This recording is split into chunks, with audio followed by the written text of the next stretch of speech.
La idea principal es entender el fenómeno, cómo el fenómeno fue entendido por una persona, el doctor Valdemar Kubli, y creó un software dedicado a lo que es el conformado de lámina. Y este software ahora vale cierta cantidad de dinero, ya tiene prestigio en el mercado.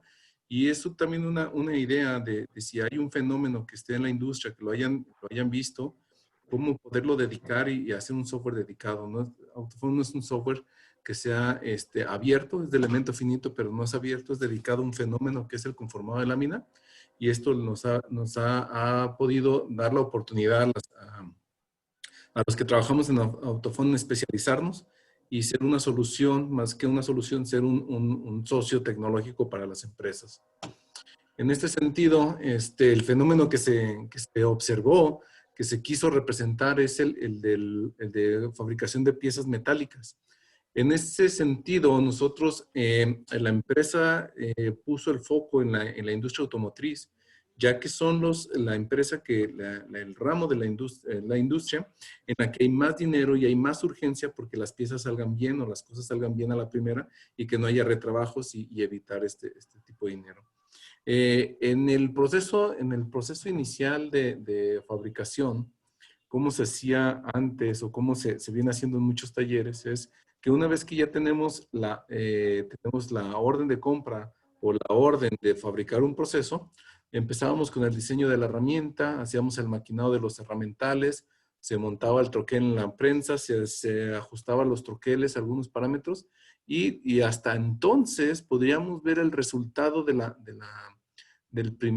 primera pieza, cuál era, y entonces podíamos observar aquí en este caso en una grieta enorme que tenemos en la pieza, y entonces empezábamos a hacer cambios muy costosos porque tendrían que ser en físico, y en vez de hacerlos en esta parte físicos, podíamos únicamente cambiar algunos parámetros del proceso, pero en muchos casos, se tenía que regresar hasta el diseño y volver a correr todo, volver a autorizar el diseño, volver a hacer el maquinado, volver a montarlo, volver a ajustar los parámetros y hasta obtener una pieza con calidad aceptable para poderla poner en el mercado. Y entonces, viendo este proceso en la mayoría de las piezas, si nosotros vemos en la industria automotriz, un auto tiene hasta 300 piezas conformadas de lámina. Y entonces el dueño se hizo la pregunta, ¿existirá una manera de predecir los resultados de un troquel antes de fabricarlo? Y la respuesta hoy en día es sí. Y lo primero que se tenía que hacer era entender cómo era el proceso de conformado de lámina. Para esto voy a brincar a lo que es la interfase. Y en este caso, en la interfase, nosotros vamos a poder ver que la lámina está en plano. Y si nosotros empezamos a fabricar la pieza, podemos ver con la animación cómo tomamos la pieza y la pieza va tomando forma. Este es el fenómeno, digamos, sencillo, con una pieza muy sencilla. Parece un contenedor para el buffet. Pero, ¿qué es lo que viene aquí con esta pieza? Podemos ver lo que eran los herramientales. Podemos ver el fenómeno con los herramientales.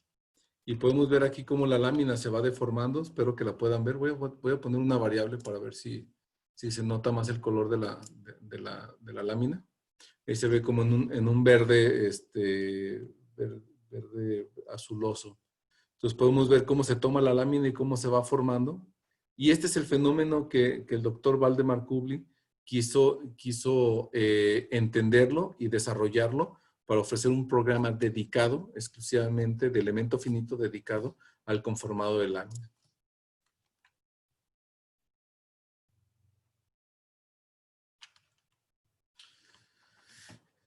De las primeras cosas que tenemos que entender es que dentro de un conformado, como ahorita lo vimos en la animación, debemos de entender que la lámina no se comporta igual en toda la zona del conformado.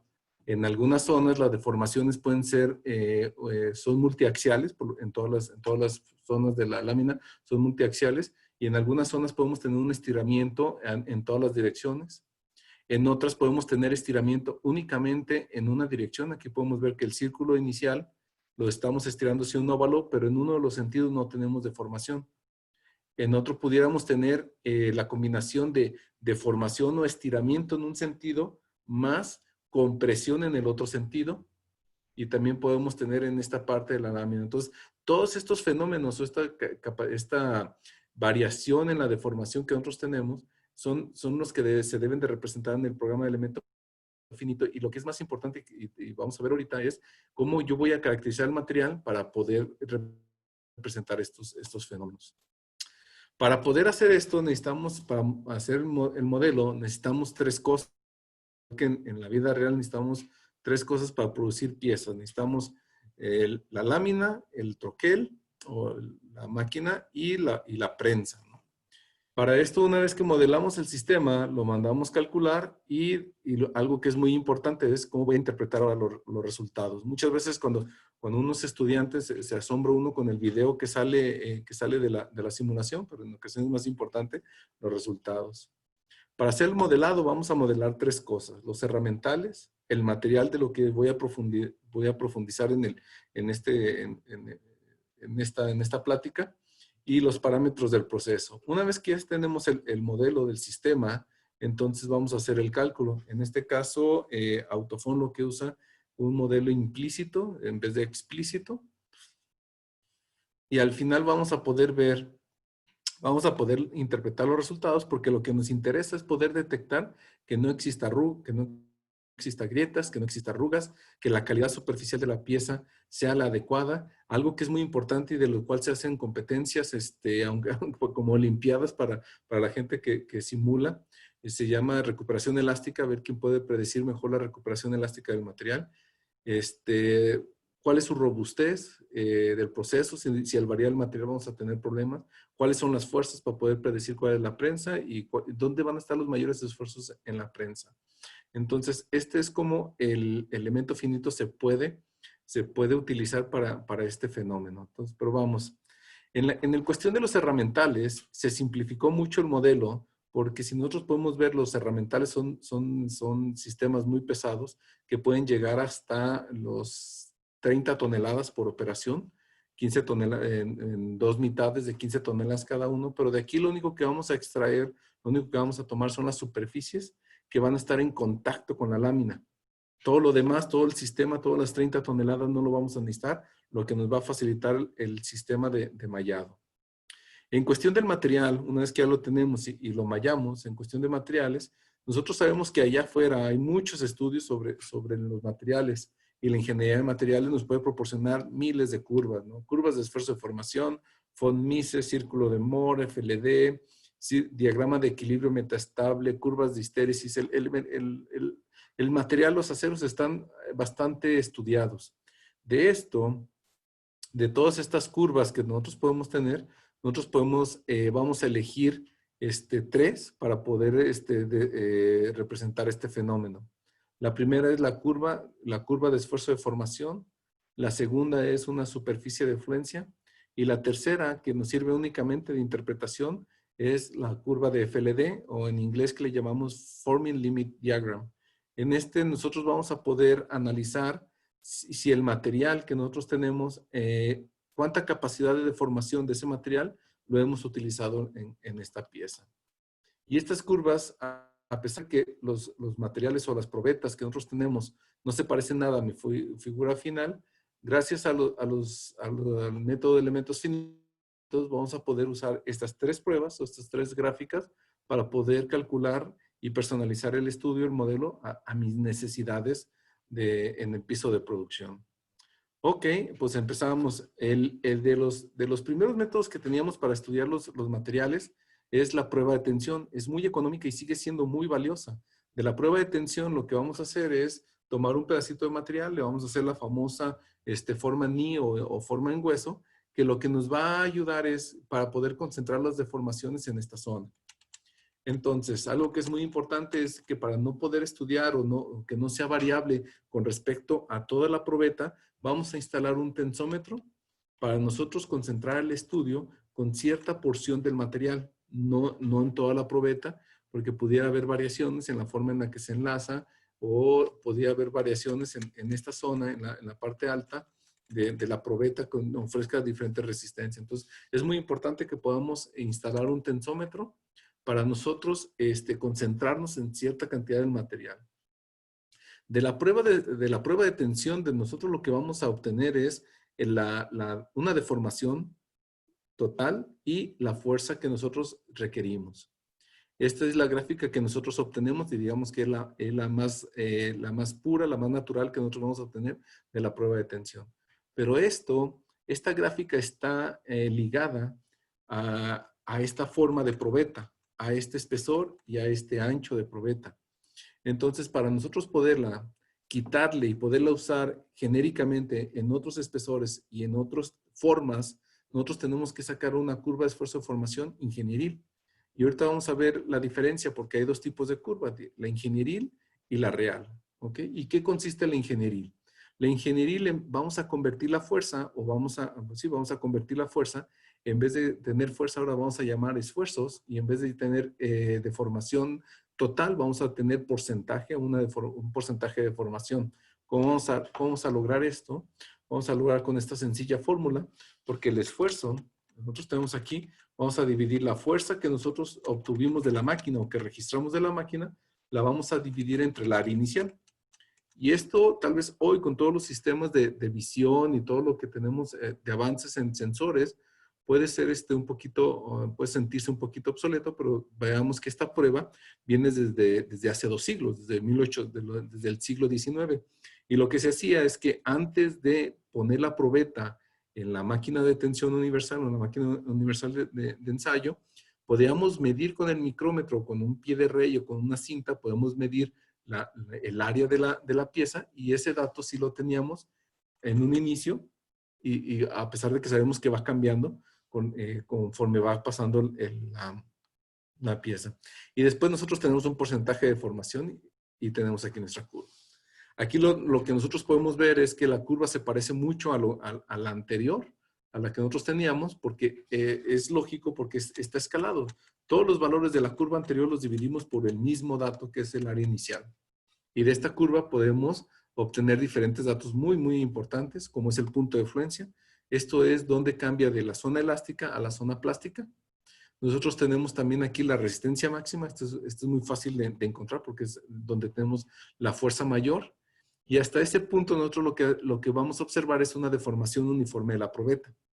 En este caso, la deformación uniforme, a partir de este punto, las deformaciones se van a concentrar en un solo lugar. Por eso nosotros en ocasiones podemos ver, y a mí me causaba confusión, personalmente lo confieso, cuando estaba en ingeniería, que me causaba confusión que la curva empezara a bajar y que me causaba un poco de confusión como para causar un 40% de deformación, yo pudiera necesitar la misma esfuerzo que para causar 15%. El secreto, ya después lo entendí, fue el área inicial. Como siempre lo estoy dividiendo entre el área inicial pensando que no va a haber cambios, en este punto ya hay una concentración de los esfuerzos y el área se redujo drásticamente. Por eso la curva empieza a descender hasta que rompe la probeta. Pero esta es la curva ingenieril, ¿ok? Y aquí tenemos, en español le llamaron estrición a ese, en inglés le llamamos necking.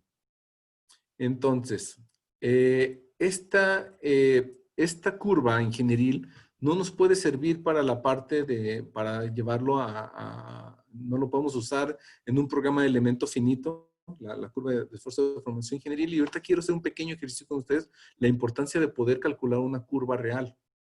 Si nosotros tenemos una pieza, un material y lo tenemos de 1 metro y lo vamos a deformar hasta un metro 200, 0.2 de metro en la deformación, por lo general, por elemento finito, no lo vamos a calcular en un solo golpe, lo vamos a calcular en 2 pasos. En el primer paso, nosotros lo que vamos a hacer es que, utilizando esta sencilla ecuación, tenemos cuál es el final del primer paso, que sería 1.1 menos la longitud inicial entre la longitud inicial, tenemos que tener un 0.1% o un 10% de deformación. Este resultado de la deformación serían lo que nosotros vamos a ingresar para el segundo paso. Lo que nosotros vemos aquí es que ahora para llegar a la posición final es 1.2 menos el inicio de ese incremento que sería 1.1 y tenemos que tener una deformación del 9%. Si nosotros sumamos en el incremento, que es lo que hacemos en el elemento finito, el primer incremento más el segundo incremento, nosotros podemos ver que tendríamos una suma para un 19% de deformación. Pero si hacemos una comprobación sencilla, nosotros podemos ver que no coincide el 19% con una comprobación sencilla. Pero ¿qué es lo que pasaría si nosotros usamos deformaciones reales en vez de deformaciones ingenieriles? Entonces, en este caso, vamos a tener una ecuación diferente. Ahora, tomando en cuenta lo que son logaritmos, tenemos nuestra dato final entre nuestro dato inicial y ingresamos los datos para el segundo incremento y tenemos una deformación real del 18%. Pero si nosotros hacemos la comprobación con la fórmula en el total, con la suma de los incrementos, podemos ver que nos da lo mismo. Entonces, aquí en este sentido, nosotros es una pequeña comprobación de que necesitamos la curva de esfuerzo de formación real en vez de la ingenieril para ingresarla a un programa de elemento finito. Esto fue una de las cosas que el doctor se dio cuenta y entonces vamos a convertir esta curva. Lo que vamos a hacer para convertir esta curva, les presento la ingenieril en color gris y la real en color amarillo. En este caso, la diferencia entre uno y otro es muy sencilla. La curva ingenieril nosotros la vamos a dividir entre el área inicial, pero en la curva real nosotros tenemos que tener una metodología o tenemos que tener una forma de averiguar cuál es el área en cada momento. Y ya se han desarrollado modelos matemáticos, los cuales nos pueden ayudar a ir de la curva real, de la curva ingenieril a la curva real, tomando en cuenta que la cantidad de acero que yo ingreso dentro de la máquina de tensión es el mismo que va a salir. No vamos ni crear ni destruir materia dentro. Entonces, considerando que el volumen es constante dentro de la prueba, pues sacamos estos modelos matemáticos. Entonces, una vez, otro detalle que se dio cuenta Valdemar en su tesis fue la convergencia, que había muchos problemas de convergencia en el momento de llegar a no tener resultados. Por eso, en vez de quedarnos únicamente con estos datos que son de hasta el 50%, nosotros necesitamos extender esta curva hasta el 100%, para poder nosotros tener más campo de acción y que el material cuando nosotros lo deformemos no llegue a una inestabilidad cuando la curva llegue a su límite. Esto es un concepto muy interesante porque lo que vamos a hacer es que vamos a tener una curva para nosotros poder hacer el cálculo de las deformaciones del material y después vamos a hacer otra curva para poder determinar si ya rompió o no rompió el material. Al dividir estas dos nos facilita el cálculo del elemento finito y lo hace más robusto para el software. Y lo vamos a hacer con una ley. Esta ley vamos a quitar a partir de la resistencia máxima donde la deformación se empieza a concentrar, lo vamos a extender hasta el 100% por un modelo matemático. Con este modelo matemático, en este caso, estamos viendo el modelo matemático exponencial para representar el material que nos sirve para materiales de baja resistencia. Y esta curva real es la que sí vamos a utilizar y la que vamos a ingresar a nuestro software de elemento finito. Y ya tenemos nuestra primera curva. Por la forma en la que se produce la lámina en los molinos y rolado en frío, nosotros podemos observar que la lámina va a presentar diferentes comportamientos dependiendo de la dirección de rolado. Y por eso nosotros vamos a hacer 3 pruebas de tensión. Una a 0 grados, otra a 45 grados y otra a 90 grados. Y nosotros vamos a poder describir el comportamiento en estas 3 direcciones. ¿Y cómo vamos a hacer esta interrelación de las relaciones? Lo vamos a hacer por medio de lo que se le llama anisotropía. Y vamos a hacerlo por medio del valor R o coeficiente de Langford por el doctor alemán que propuso por primera vez. En este caso, el coeficiente, lo que vamos a hacer es que no únicamente nos vamos a prestar atención en la parte que nosotros hacemos la tensión o lo largo de la probeta, sino también vamos a prestar atención en el ancho de la probeta y en el espesor. ¿Qué pasa en el ancho y en el espesor de la probeta? Aquí necesitaríamos otro sensor para ir monitoreando cómo se adelgaza o la deformación que nosotros tenemos en el ancho de la probeta, y por medio de un modelo matemático muy sencillo, en el que relacionemos el ancho y el espesor, nosotros vamos a poder determinar qué pasa con la deformación también en el otro sentido.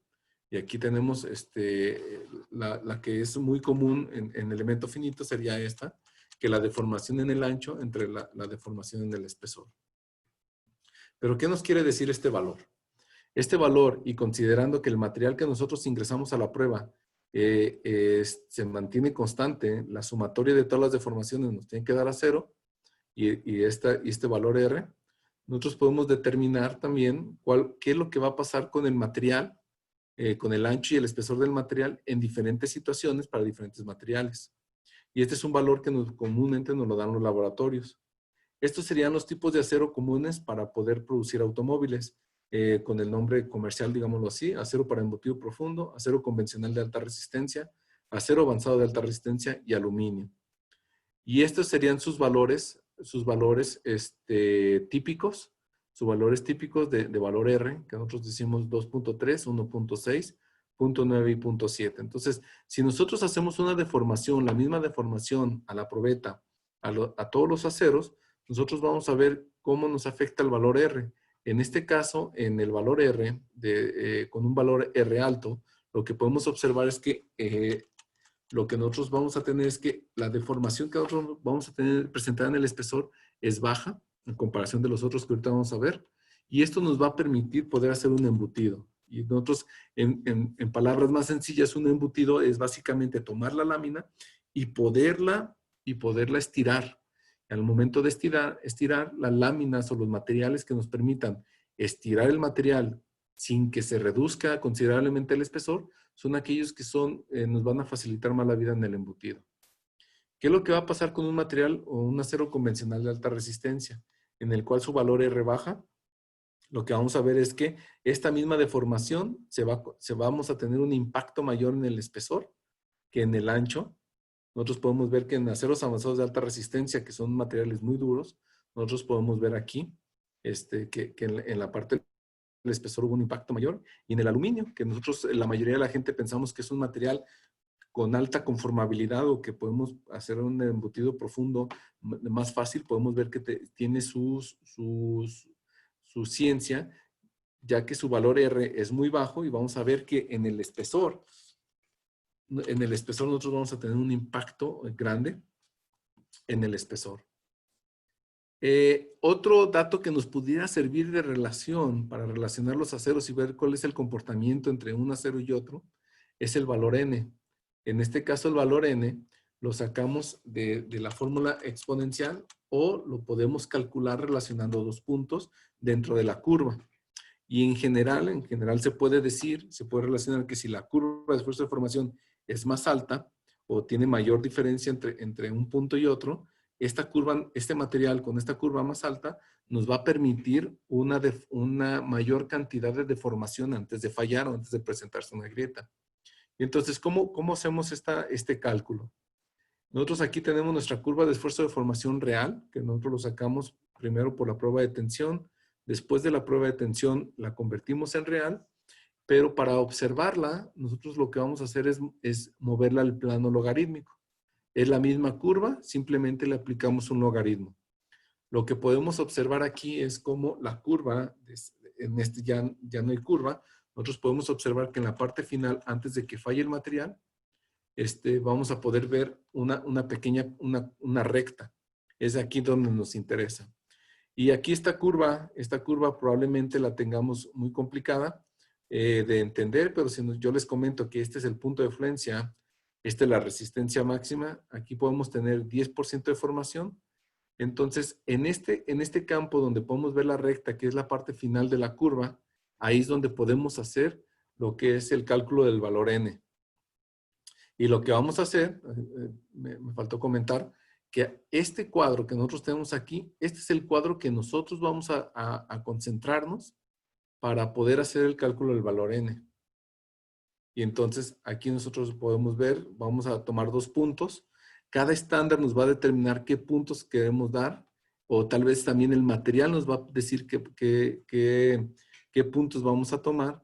ya que hay materiales que no nos van a llegar al 20% de deformación. Ahorita lo vamos a ver en una gráfica en la que condensamos las curvas de esfuerzo de formación de varios materiales y vamos a ver que hay materiales que no nos llegan al 10%, al 20%.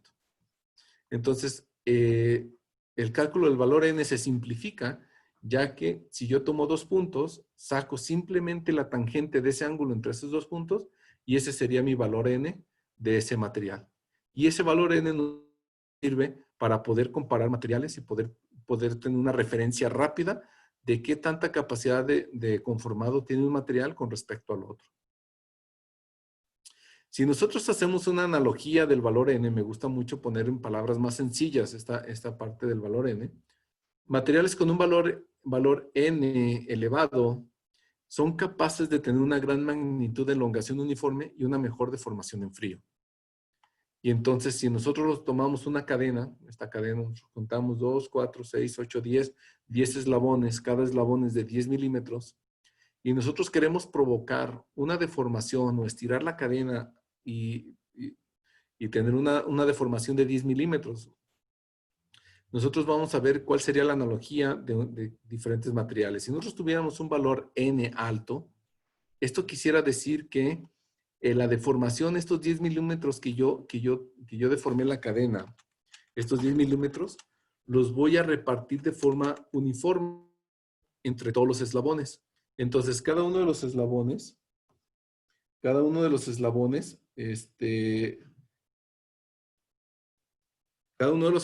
va a deformar 1 milímetro. Si yo lo reparto de forma uniforme, estos 10 milímetros, cada eslabón se va a deformar 1 milímetro.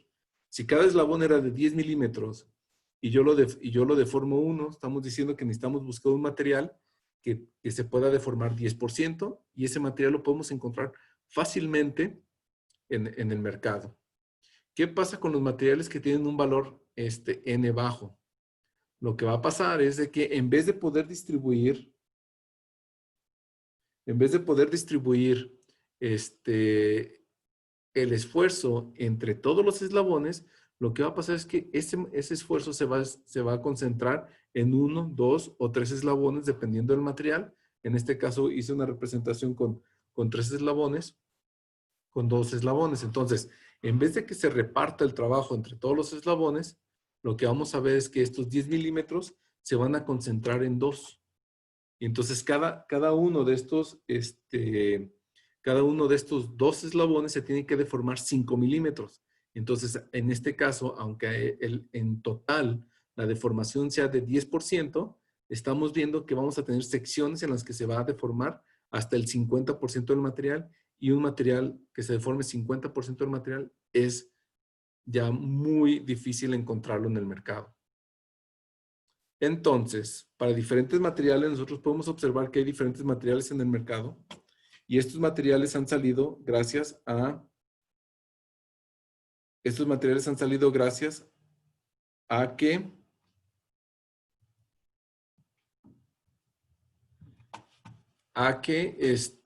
han salido gracias a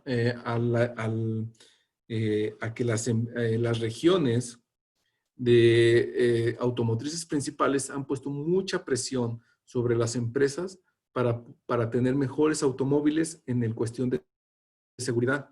Entonces, en las regiones como Estados Unidos, Europa y Japón, los gobiernos son los que ponen cuáles serían las pautas, cuáles serían los reglamentos que deben de cumplir para poder vender los automóviles en 5 años. En este caso, en este momento, ya se sabe qué normas deben de cumplir los automóviles que se van a vender en el 2025 en Estados Unidos. Todos los fabricantes de automóviles las consideran. Y una de estas, de las principales criterios que toman para estas nuevas normas uno es la seguridad, que sea un automóvil más seguro, pero al mismo tiempo tiene que ser un auto que tenga una eficiencia de consumo de combustible mayor. En la parte de seguridad sería muy sencillo, simplemente incrementar espesores, y al incrementar espesores tendríamos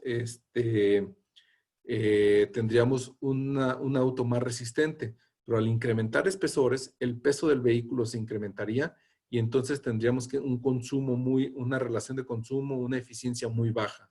Entonces, esta disyuntiva entre resistencia y consumo de material se lo lograron superar las empresas de proveedoras de acero a proporcionar materiales más resistentes. En este caso podemos ver un material muy resistente. Ahí a un lado podemos ver un valor N de 0.25. Este sería el material que, digamos, tenemos para embutidos profundos. Pero cuando empezó la presión de tener aceros más resistentes, teníamos que sacar esa capacidad, esa resistencia. Podemos ver el siguiente acero resistente. Tenemos en este caso un material que subió de 175 a 200. Estamos hablando de un 30% más resistente. Pero nosotros podemos ver que esta resistencia que tenemos aquí, la tuvimos que tener un sacrificio en otro lado y podemos ver que su capacidad de deformación bajó. Se ve reflejado en el valor N contra el valor N y podemos ver que la capacidad de deformación bajó. Fue lo que tuvimos que sacrificar para tener aceros más resistentes. Y podemos continuar. Entonces, siguió por sacar autos más resistentes, más seguros, y entonces la industria del acero proporcionó otros aceros más resistentes y aquí podemos ver. Nosotros ya tenemos un acero que es al doble de resistente, pero podemos ver que su capacidad de formación bajó considerablemente, llegando de 45% hasta el 30%. Estamos diciendo que se sacrificó un 30% de la capacidad de formación. Y continuamos. La carrera por sacar aceros más resistentes es muy grande. Y aquí podemos ver un acero que ya estamos hablando casi de 3 veces más resistente que el anterior, pero su capacidad de formación otra vez se vio sacrificada. Y aquí tenemos, y ahora existen en el mercado aceros tan resistentes que son probablemente 8 veces más resistentes que los aceros iniciales, pero su capacidad de deformación es muy poca, es mínima. Entonces, con 5% de deformación ya están presentando fractura, ya están presentando problemas. Y esto es parte de lo que ha hecho importante poder contar con un programa de elemento finito en que nosotros podamos evaluar la geometría que necesitamos tener junto con el material que queremos usar para ese software, para esa pieza, y poder comprobar si va a haber problemas o no. Vamos a ver una pequeña probadita de otra pieza. Tenemos aquí otra pieza, voy a irme hasta el final. Esta es la pieza que nosotros vamos a montar básicamente en el automóvil, ¿ok? Pero para fabricar esta pieza no la vamos a tener como la tenemos aquí.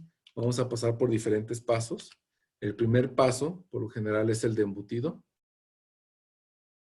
Una vez que tenemos el embutido, la cuestión con el embutido es que nosotros tenemos la necesidad de agregar material extra para poder nosotros estirarlo o embarrarlo contra el punzón para sacar la forma básica. Yo creo que aquí ustedes pueden ver la forma básica de la pieza. Ahí la pueden ver escondida, la forma básica de la pieza en este embutido, pero tenemos que complementarlo con otras operaciones. Esto nos da otra necesidad del programa de elemento finito, o si lo queremos comprobar en un programa de elemento finito cualquiera, es que las operaciones se tienen que conectar uno con la otra. El resultado de una operación se tiene que conectar a la siguiente operación, o lo tenemos que exportar o considerar en la siguiente operación, ¿ok? Aquí nosotros tenemos la pieza, aquí empezamos a ver otra vez, y si hacemos una forma aquí, hacemos otra, terminamos de cortar toda la pieza y empezamos a dar la forma final. Si nosotros hacemos una sección transversal, podemos ver cómo el material empieza a trabajar o cómo las herramientas empiezan a verse, cómo las herramientas empiezan a trabajar desde el inicio. Podemos ver aquí el material. Voy a poner una variable para que se pueda ver mejor. Hacemos cortes y aquí podemos ver cómo las herramientas se interactúan unas contra las otras para poder llegar a la forma final.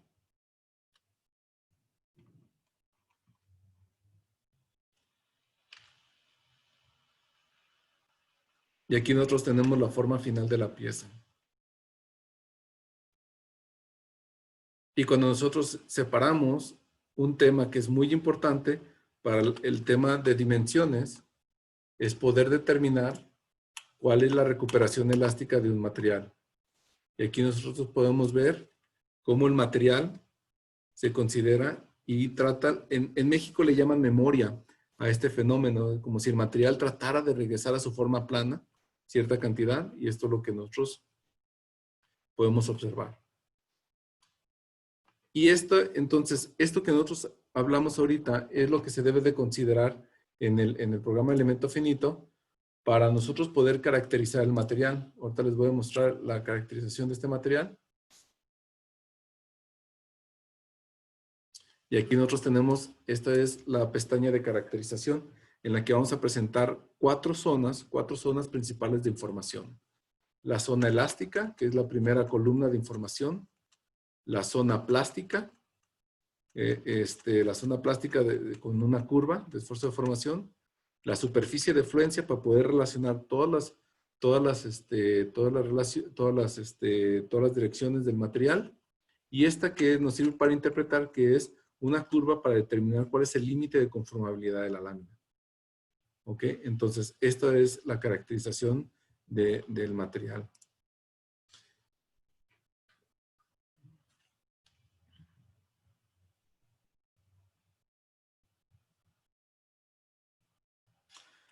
En la superficie de fluencia que vimos ahorita, lo que tenemos que relacionar es no únicamente cómo esa lámina se va a comportar en una dirección en una prueba sencilla, que sería lo que nosotros tenemos en 0%, que nosotros cortamos la probeta y nosotros la tenemos que estirar en una dirección sin aplicar una fuerza extra en las otras direcciones. Pero la superficie de fluencia lo que nos dice es cómo se va a comportar o cuál es el punto en el cual el material va a pasar de elástico a plástico, pero considerando diferentes direcciones de esfuerzos. Entonces aquí podemos ver que es 0 y 90 grados. Estas los podemos sacar fácilmente con una probeta, cortándola a 0 o a 90 grados.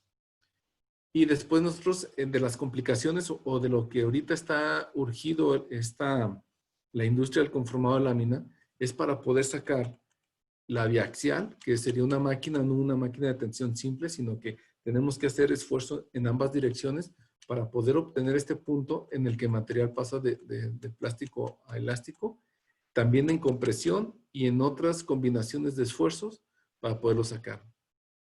Ya existen diferentes modelos matemáticos para poder sacar estas curvas, pero falta validación. Los modelos matemáticos son para materiales, están validados únicamente para materiales de baja resistencia, pero con los nuevos materiales de alta resistencia no hay mucha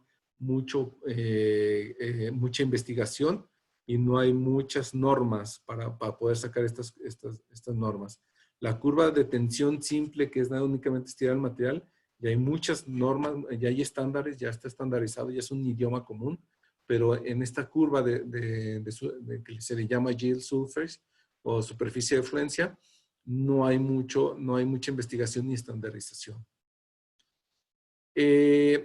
La última curva que también es muy interesante y que la gente presta mucha atención y que es un tema de discusión, en español yo la traduzco como diagrama de límite de conformabilidad. En este diagrama de límite de conformabilidad nosotros vamos a entender que cada figura que nosotros tenemos redonda, se va a poder, por medio de las deformaciones en diferentes direcciones, va a tomar una curva, este redondo se va a convertir en una elipse. Y en una elipse nosotros tenemos un eje mayor y un eje menor. Y entonces nosotros vamos a llevar, también esta prueba va a ser una prueba destructiva, y lo que nosotros tratamos de hacer es de esa curva,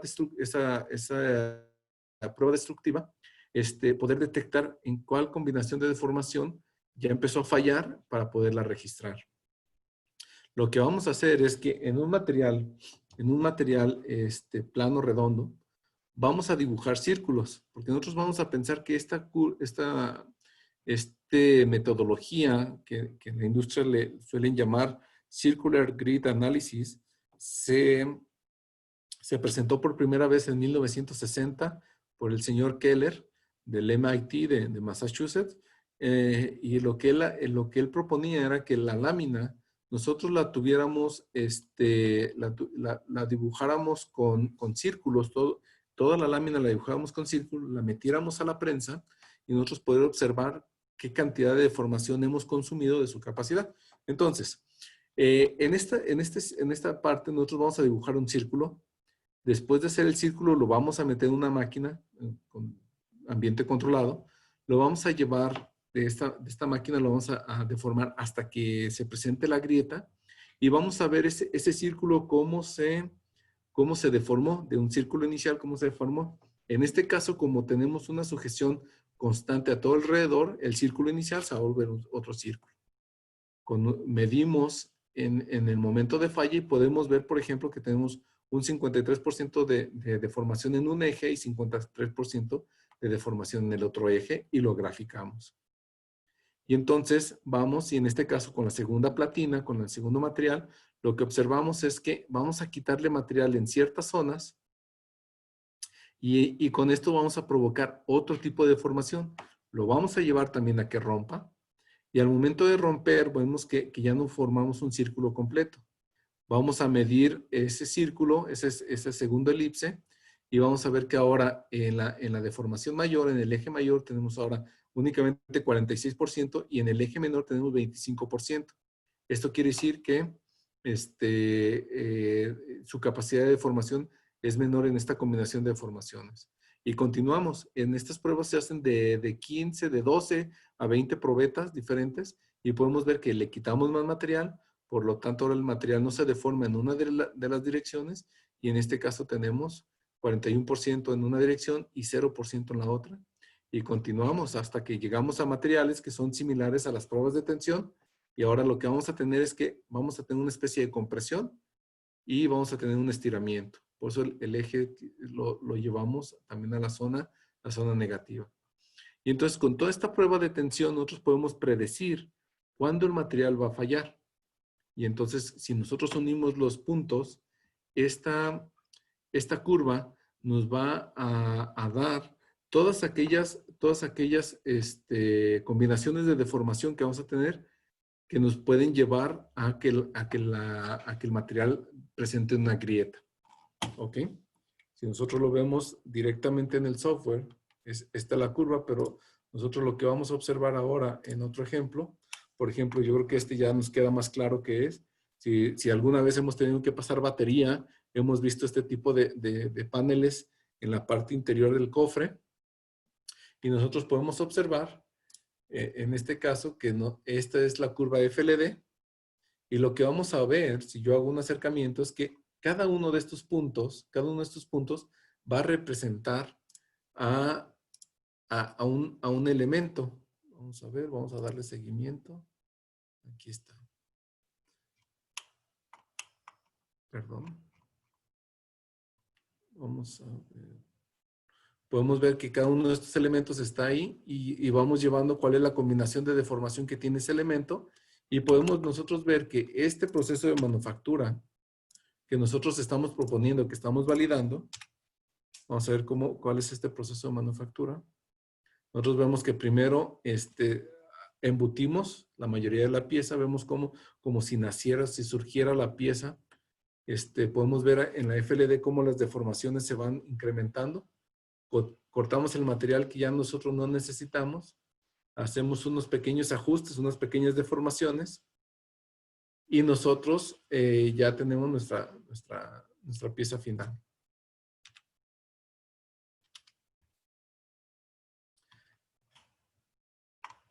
Y entonces, en este caso, esto es lo que nosotros podemos ver con el elemento finito y podemos ver que la capacidad de deformación todavía está muy alejada. Todavía pudiéramos este material deformarlo más. Todavía tenemos cierta capacidad del punto último de los elementos hasta que lleguen a romper. Nosotros podemos tener una mayor capacidad de deformación en ese sentido. Y algo que es muy importante para nosotros poderlo meter al proceso es que esta lámina, esta pieza tiene que Bueno, déjenme concentro en algunos lugares donde sí se vea. Podemos ver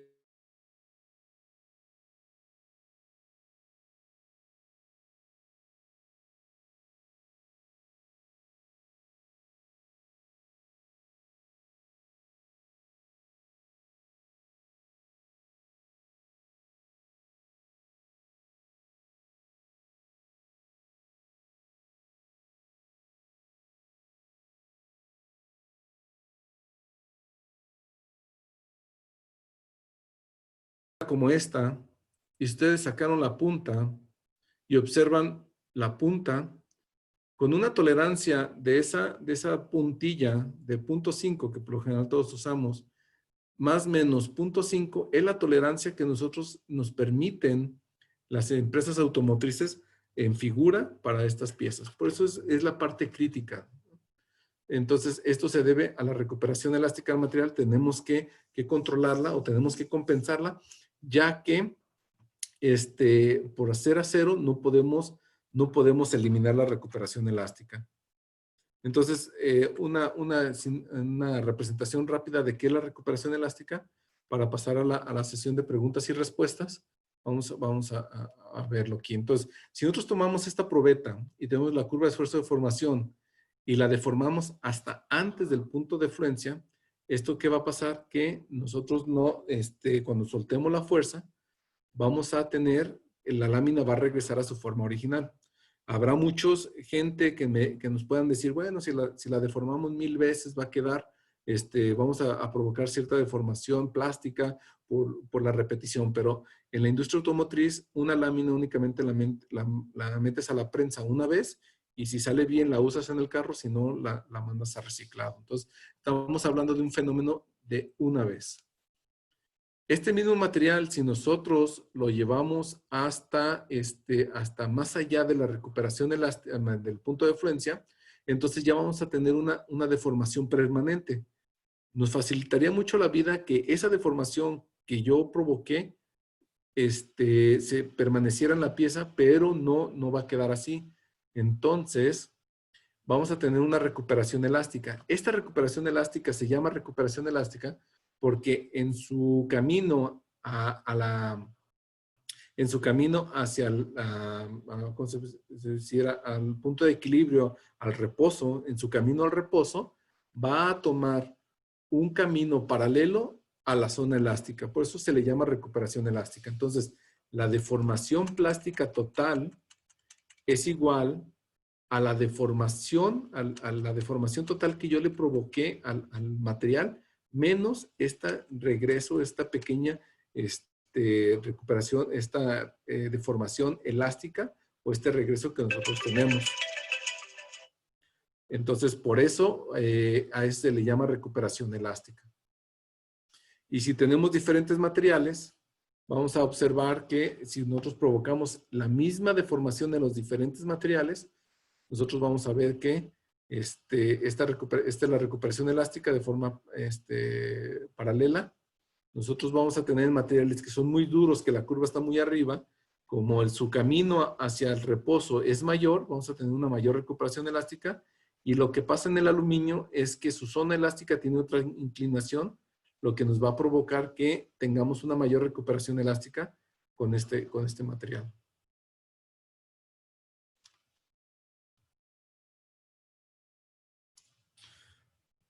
Con esto rápidamente, ya para concluir, entonces lo que podemos hacer es que ahora lo que se propone en la mayoría de los campos, no únicamente en conformado de lámina, diseño de automóviles, diseño de maquinaria, todo, diseño de circuitos electrónicos, todo, es que hagamos dos caminos, uno virtual y uno físico.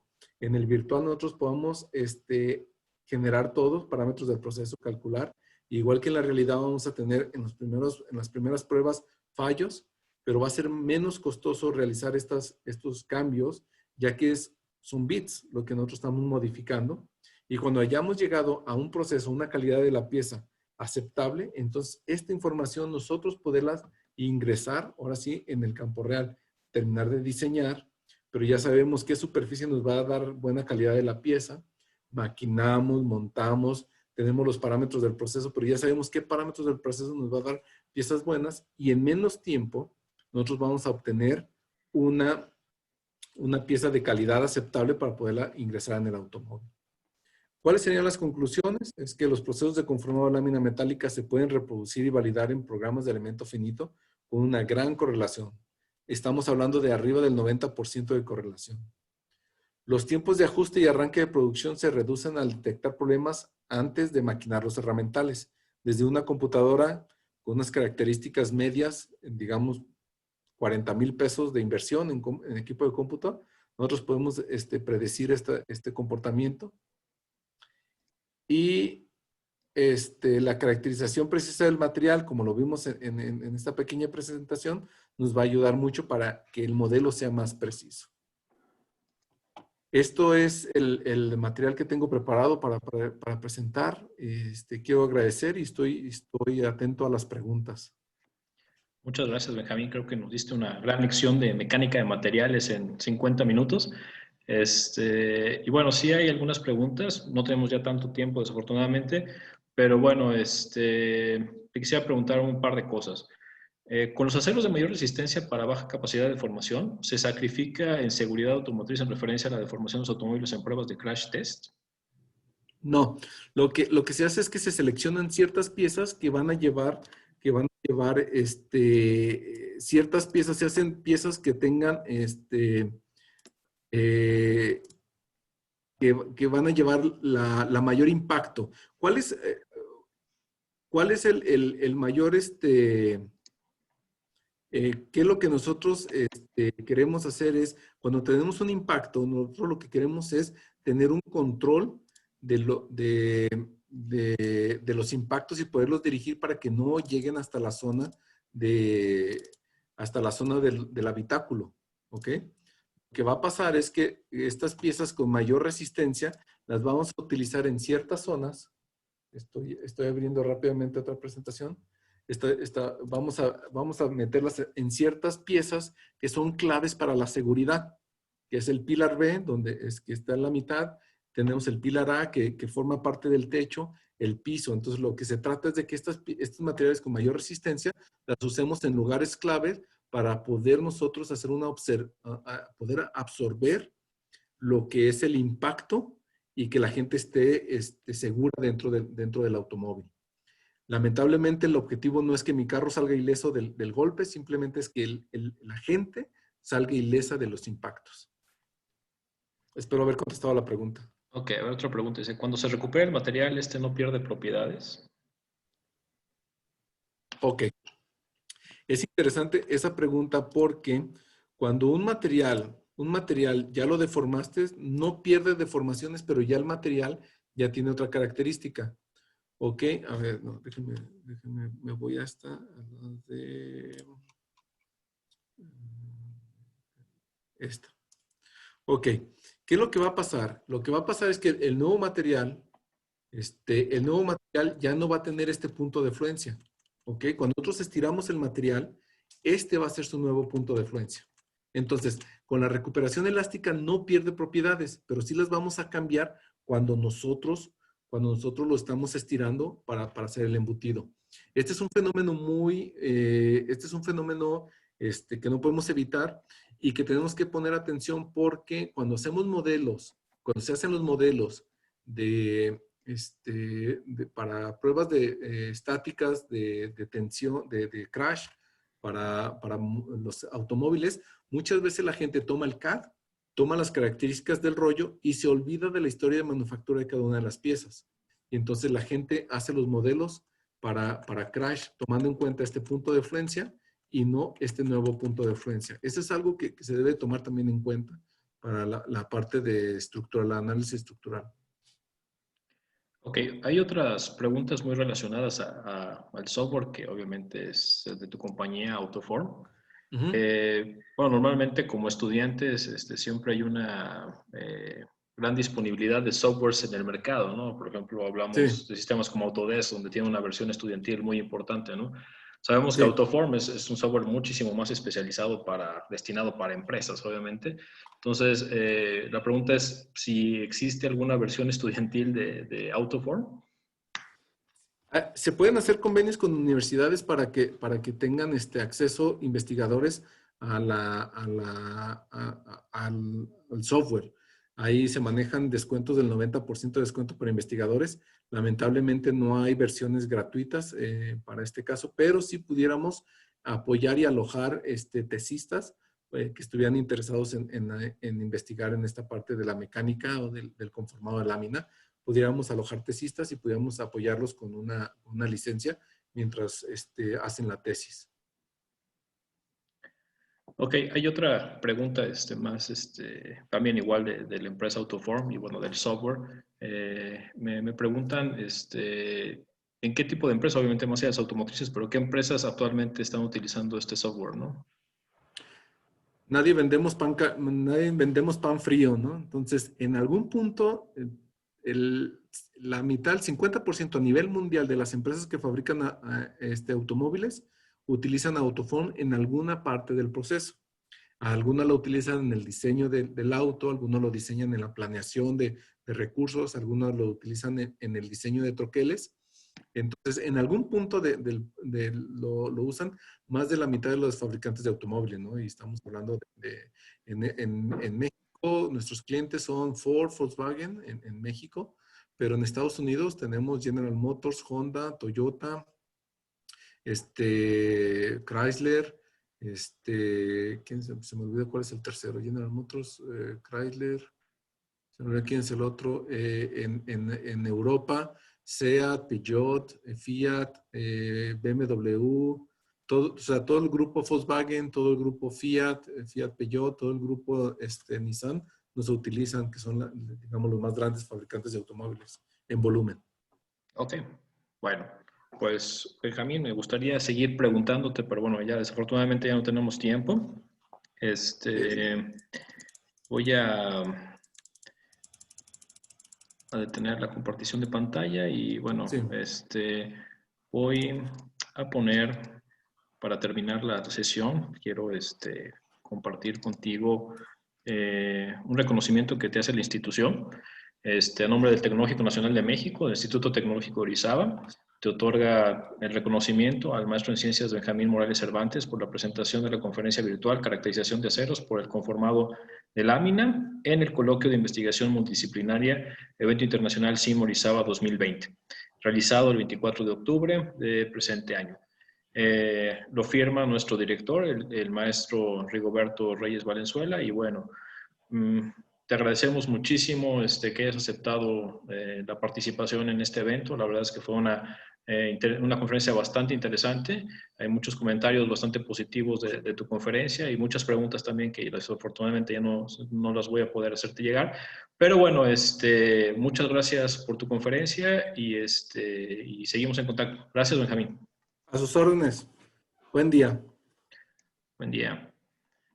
Ok, bueno, entonces, pues aprovecho para despedirme el día de hoy. Muchas gracias por su participación y los esperamos el día de mañana a las 9 de la mañana en punto para seguir con el cuarto día de actividades del CIM 2020. Y bueno, eso sería todo por el día de hoy. Muchas gracias. Hasta luego.